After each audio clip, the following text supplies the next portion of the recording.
Before I had announced to the world that I was going to be making these online videos for Doctor Who, I posted this picture onto Twitter of me hanging out on the TARDIS with the writer Neil Gaiman. But why was I hanging out on the TARDIS with Neil Gaiman, you ask, probably? Well, to ask him some questions about Doctor Who. But before we get into our chat, if you don't know who Neil is, I'll let him introduce himself. Hello, lovely people at home, and you're looking particularly lovely today. I'm Neil Gaiman, and I write stuff. Neil's been a fan of Doctor Who for much longer than I have, since the 60s, and apparently he's been a fan of it for much younger than I was as well, since nursery school. We used to get these little bottles of milk, and you would drink your little bottle of milk, and then you would bend the straw over, and it would be a Dalek. And we'd just be sitting there going, exterminate, exterminate. Everybody has their Doctor. For me, it's probably David Tennant, but for him, it was the second Doctor, Patrick Troughton. He was the Doctor for me. He was my Doctor.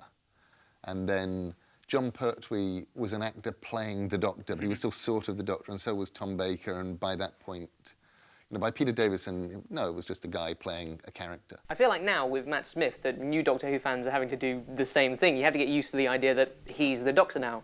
So I found it interesting that it's always been like that. The thing that you find with writers for Doctor Who is that, first and foremost, they're just massive fans of the show, and I think you can get much better episodes out of those people who are just, you know, really, really big fans and excited to write an episode. This is my piece of fan fiction. This really is. This is, I love Doctor Who. I've loved Doctor Who since I was a kid. This TARDIS had not been designed the first time I wrote Interior TARDIS. It was magic. If you know anything about what Neil Gaiman's written before, then you know that he's Neil Gaiman, and getting Neil Gaiman to write an episode of Doctor Who might have been quite an arduous task, but apparently not. I just emailed Stephen Moffat and said, let's have dinner. And so we did.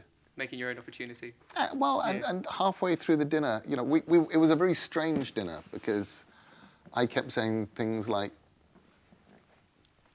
hypothetically speaking, were anybody to ask me to write a Doctor Who, I would, of course, do it. I'd write it. Yes, yes. But I didn't say that. I was very, very cool about it. And you know, halfway through the meal, he said, "Okay, look, you know, I know that you know that I'm going to take over, and I know that you want to. So stop beating around the bush. Do you want to write a Doctor Who?"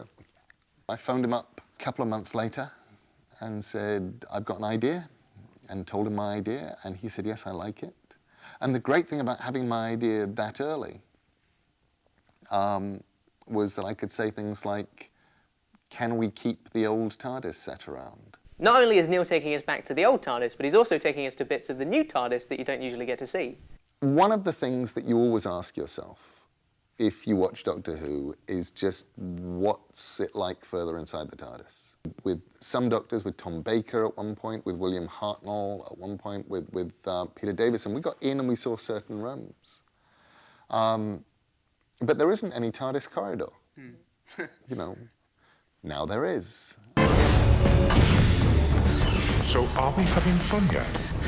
I'm rather enjoying the sensation of having you running around inside me. I've turned off the corridor anti-grav, so do be careful. Originally, Neil's episode was going to end up in the 5th series, but because it got pushed back to the 6th, he had the opportunity to watch the 5th series, study Matt Smith, and write lines just for Matt's Doctor.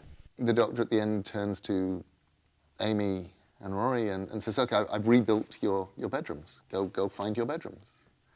And you know, he says, I'm rebuilding them. And Amy says, "Look, this time, can we lose the bunk beds?" And Rory nods. And the Doctor's like, "No, bunk beds are cool. You know, bed with a ladder. You can't beat that. Come on." Doctor, this time could we lose the bunk beds? No, bunk beds are cool. A bed with a ladder. You can't beat that. That's the kind of thing I would never have written pre-Matt. But having an idea of the things that Dr. 11 thinks are cool, he would love bunk beds. Now, Neil Gaiman's hair is amazing, and that's all I really want to say to preface this next clip. I mean, listen to what he has to say about the Doctor, but really, just look at his hair. You want to write the Doctor as being smarter than the viewer. You never want somebody sitting at home going, "Oh, don't do that, you idiot. It's through there." Because he's the Doctor and he's smarter than you are. But by the same token, it's kind of fun sometimes to have him being one step ahead of you, but he's still one step behind the plot. One thing with television is that at the end of the day, it has to be doable on a specific budget, and unfortunately, that did lead to a few compromises in terms of Neil's episode. I wrote a great scene in the TARDIS swimming pool that you will never see. And the zero room sequence, it was awesome. And even up to the table read, we had the Planet of the Rain Gods sequence, and I think the Planet of the Rain Gods has gone into the realms of all of the other Doctor Who scenes that have ever been imagined and written and then were thrown out because they couldn't afford to shoot them. But obviously, with the Doctor Who budget and the timescale that they have, it's pretty incredible that the show even manages to get made. Every 2 weeks, they do the impossible. Every 2 weeks. It's not like a TV series where you make the same thing. You know, you have a bunch of spies and they're doing roughly the same spy-ish thing every week, or you know, you have a bunch of con men and they'll do something cool and con man-y every week. This is Doctor Who. You don't know what you're going to get. What you get is an episode of Doctor Who. Because Doctor Who is what it is and has the availability to pack so much into each episode, Neil's really taking advantage of that. I don't know if I'm ever going to get to write another Doctor Who, so I want everything in there. So I want one that's got scary bits in, and I want it funny, and I want it to have exciting chasey bits, and I want it to make you cry, and I want it to make you happy even though you're crying, and I want it to do things you've never done before. And if I can, I'd like to do a few moments where you go, well, can you do that? Can you do that in Doctor Who? Well, suppose he just did. At the core of it, I really like the fact that Neil just wants to write the best episode of Doctor Who that he can, and having written that episode will just be enough of a reward for him. You know, if I'm ever in a taxi and the taxi driver says, oh, you wrote an episode of Doctor Who, which one did you write then? Did a Weeping Angels then? Which one did you do? I can say, no, I did the one where the TARDIS turned into Sir Ian Jones. I go, oh, I saw that, that was good. You know, that's really all I want. Yeah.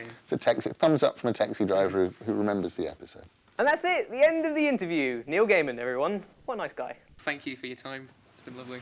You are so welcome, Charlie. That was fun. Thanks. Now you can go and explore the TARDIS. I will. Charlie, everybody.